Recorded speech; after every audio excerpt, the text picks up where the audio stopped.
ప్రసక్తి అయితే ఉండదు నాకు, ఎందుకంటే ఫోన్ రింగ్ అవుతూనే ఉంటుంది. పనికొచ్చే కాల్స్ కంటే పనికిరాని కాల్స్ చాలా వస్తున్నాయి కాబట్టి నేను మాట్లాడలేకపోతున్నాను. ఫోన్ లిఫ్ట్ చేస్తే ఏదో మాట్లాడుతున్నారు కాబట్టి మీరు మెసేజ్ చేస్తే దేనికి నేను రెస్పాండ్ అవ్వాలో వాట్సాప్లో చూసి మీకు రెస్పాండ్ అవుతాను. అలాగే ఒక ప్రాబ్లం గురించి మాట్లాడేటప్పుడు అవతల ఆ వ్యక్తి ఏంటి, ఆ వ్యక్తి స్వభావం ఏంటి, ఆయన ఏం చేస్తారు, ఏం పని చేస్తారని తెలుసుకొని మాట్లాడండి. నోటికి ఏదొస్తే అలాగా మాట్లాడే ప్రయత్నం చేయకండి.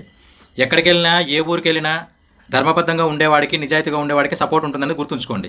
అర్థమవుతుందా? కొంతమందికి అర్థమయ్యేలా చెప్తున్నాను నేను. ఎక్కడికి వెళ్ళినా నిజాయితీగా ఉన్నవాడికి మాత్రమే మంచి జరుగుతుంది.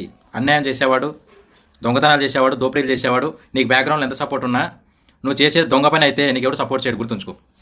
అవతల మాట్లాడేటప్పుడు మర్యాద ఇచ్చి మాట్లాడి మర్యాద పుచ్చుకోండి, ఓకేనా? అలాగే సమాజానికి నా వంతు నేను సహాయం చేస్తున్నాను, భగవంతుడు ఇచ్చిన నాకు మేధస్సుతో. గొడవలు పడకుండా వాళ్ళని కలపడం ఇట్లాంటివి చేస్తున్నాను కాబట్టి దయచేసి నేను ఏ ఊరికి వచ్చినా సరే ఆ ఊరిలో ఉన్నటువంటి పోలీసు వారు నాకు సపోర్ట్ చేస్తారని మనస్ఫూర్తిగా ఆశిస్తున్నాను.